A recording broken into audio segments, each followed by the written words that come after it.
আসসালামু আলাইকুম। অনেকদিন পর আরও একটি নতুন ভিডিওর মাধ্যমে আপনাদের পরিচয় করিয়ে দিতে আসলাম একটি মনোমুগ্ধকর নতুন রেস্টুরেন্টের সাথে। এটি একদমই রিভারভিউ একটি ক্যাফে অ্যান্ড রেস্টুরেন্ট। এর প্রাকৃতিক সৌন্দর্য প্রত্যেকটা মানুষকেই বিমোহিত করবে। একদমই পদ্মার পাড় ঘেঁষেই এর অবস্থান। চলুন তাহলে দেখে নেওয়া যাক রেস্টুরেন্টের ভেতরে আসলে কীরকম পরিবেশ রয়েছে এবং কী কী সুবিধার অসুবিধা রয়েছে। প্রথমেই রেস্টুরেন্টে ঢোকার সময় এখানে টিকিট কাটতে হয়। এই রেস্টুরেন্টের নাম হচ্ছে পদ্মা গ্রিন গার্ডেন।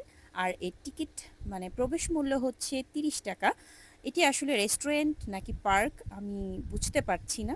ঢুকলাম আমি টিকিট কেটে, আমরা দুইজনে এসেছি তাই দুইটা টিকিট কাটলাম।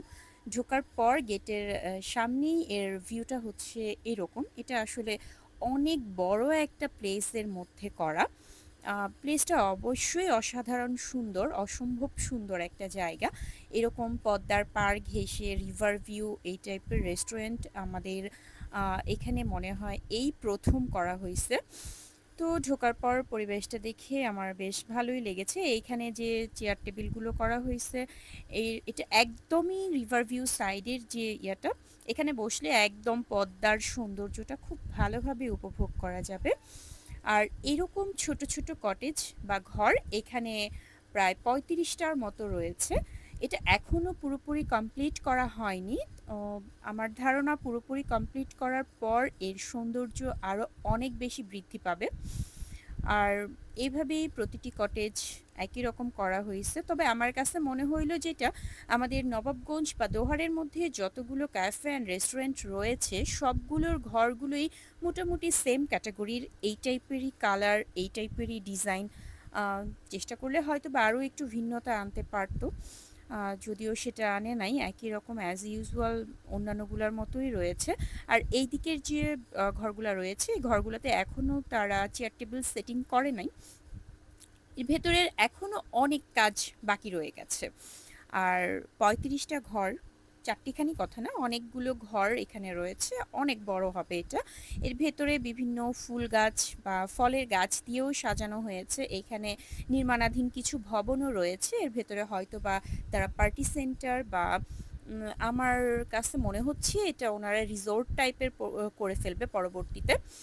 আর এর সামনেই হচ্ছে কিচেনটা, মানে ভেতরে অনেক বড় জায়গা তো, সো এক একটা এক এক জায়গায় করে দিছে। এর ভেতরে এরা দুইটা কিচেন রেখেছে, বেশ কিছু ফুলের গাছ রেখেছে। এই গাছটা দেখেন, এর ফুলের কালারটা আমার এত ভালো লাগে। এটা মোটামুটি একটু কড়ই ফুলের মতো কালার। আর গাছটা একদমই তেঁতুল গাছের মতো। আমি ফার্স্ট ভাবতাম যে এটা হয়তো কোনো তেঁতুল গাছ, পরবর্তীতে বিভিন্ন জায়গায় দেখতে দেখতে এখন জানি যে এটা না, তেঁতুল গাছ না, এটা একটা ফুলের গাছ, সৌন্দর্যবর্ধক গাছ। ওইদিকে এখানে পানির ফোয়ারা রেখেছে, পানির ফোয়ারার দুই পাশে এরকম বসার চেয়ার টেবিলও রেখেছে।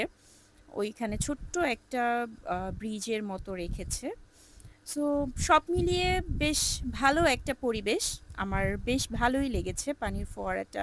আর এখানকার পরিবেশটা আসলে সবার কাছেই মোটামুটি ভালো লাগবে। আমি এটা আমার মনে হচ্ছে যে প্রত্যেকটা মানুষই এখানে এসে একটু প্রাকৃতিক কি বলে এটাকে, স্বস্তি পাবে। আর এই গরমের মধ্যে এই ধরনের একটা পরিবেশ কিন্তু আমরা সবাই আহ, খুঁজতে থাকি।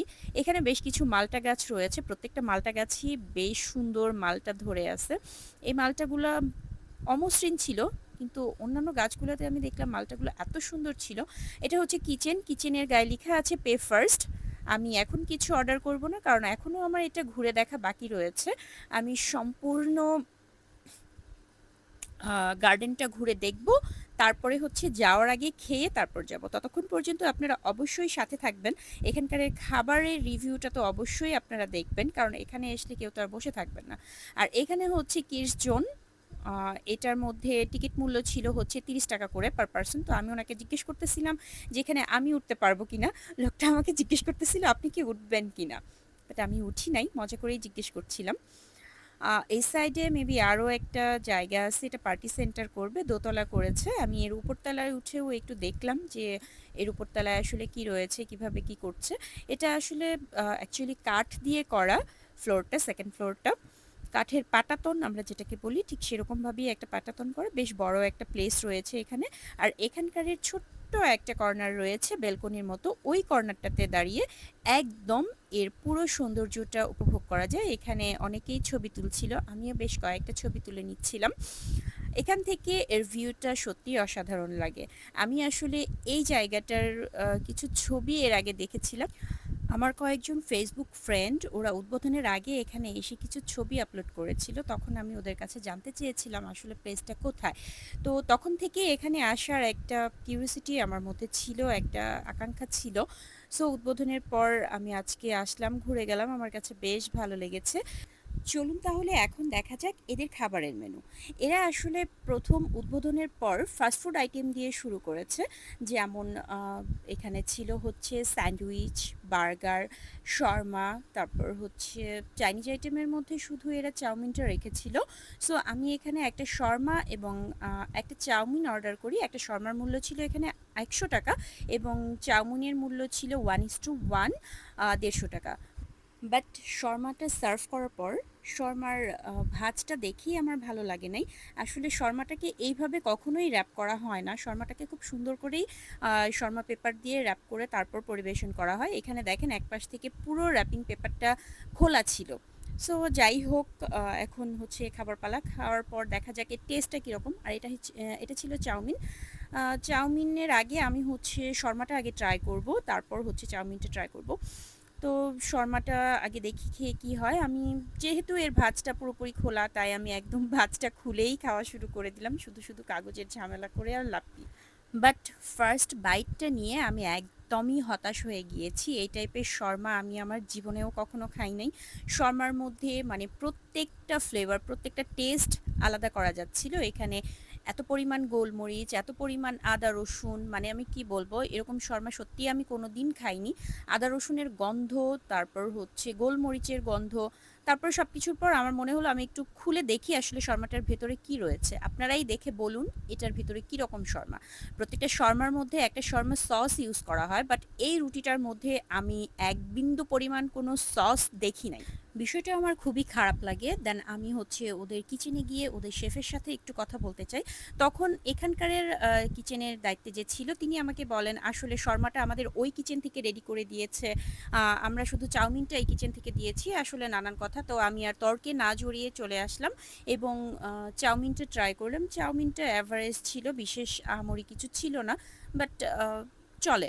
তবে এখানের একটা জিনিস আমার খুবই অদ্ভুত লেগেছে, এরা অনেক সুন্দর ডেকোরেশন করেছে, সব কিছুই খুব ভালো ছিল। বাট এর প্লেট, চামচ এগুলো দেখে আসলে আমার পছন্দ হয় নাই। এটা আমার পার্সোনাল অভিমত আসলে। একটা চাইনিজ রেস্টুরেন্ট বা কোনো কিছুতে এই ধরনের প্লাস্টিক বা মেলামাইনের কাঁটা চামচ এটা আসলে মানানসই হয় না। আর এই চামচগুলো দিয়ে খেতেও আমি খুব একটা স্বাচ্ছন্দ্য বোধ করি না। একদমই লোকাল, লো কোয়ালিটির সার্ভ মনে হয়েছে আমার কাছে। এটা মনে হয়েছে কি, আমি এটাই বলবো আসলে এটা একদম লো কোয়ালিটি হয়ে গেছে। তো ওনাদের কাছে আমার একটা অনুরোধ থাকবে যাতে এই ডেকোরেশনটার দিকে একটু ফোকাস করে। চামচ, প্লেট এগুলোর মধ্যে যাতে আরও একটু উন্নত মানের করার চেষ্টা করে। সো যাই হোক, যদি আমি কিছু ভুল বলে থাকি ক্ষমা সুন্দর দৃষ্টিতে দেখবেন। আর অবশ্যই আপনারা যারা আছেন এই জায়গাটা ঘুরে দেখতে পারেন। জায়গাটা সত্যি মন ভালো করে দেওয়ার মতো। আর টেবিলের মধ্যে ছোট্ট কিউট একটা ফ্লাওয়ার ছিল, আমি ওর সাথেও কিছু ক্যাপচার নিয়ে নিলাম। আর আমরা ঘুরতে ঘুরতে সন্ধ্যা হয়ে যাচ্ছিল। সন্ধ্যা হওয়ার পর আমরা এখন বাসায় চলে যাচ্ছি। আমার ইচ্ছে ছিল আমি পদ্মার পাড়ে কিছু একটু সময় বসবো, সময় কাটাবো। বাট এখন রাসেল ভাইপার নিয়ে যে একটা আতঙ্ক সৃষ্টি হয়ে গেছে চারিদিকে। সো আমি এখন পদ্মার পাড়ে একটুও দেরি না করে বাসার উদ্দেশ্যে রওনা হয়ে যাব। আর আপনাদেরকেও বলছি রাসেল ভাইপার্স নিয়ে খুব বেশি আতঙ্কিত না হয়ে সচেতন হন এবং নিজের বাড়ির আশেপাশ সব কিছু পরিষ্কার পরিচ্ছন্ন রাখুন, বাচ্চাদেরকে সাবধানে রাখুন। আর সন্ধেবেলা বা রাতের বেলা কোথাও হাঁটাচলা করতে গেলে অবশ্যই লাইট নিয়ে চলাফেরা করবেন। সো আল্লাহ হাফিজ, ভালো থাকবেন সবাই।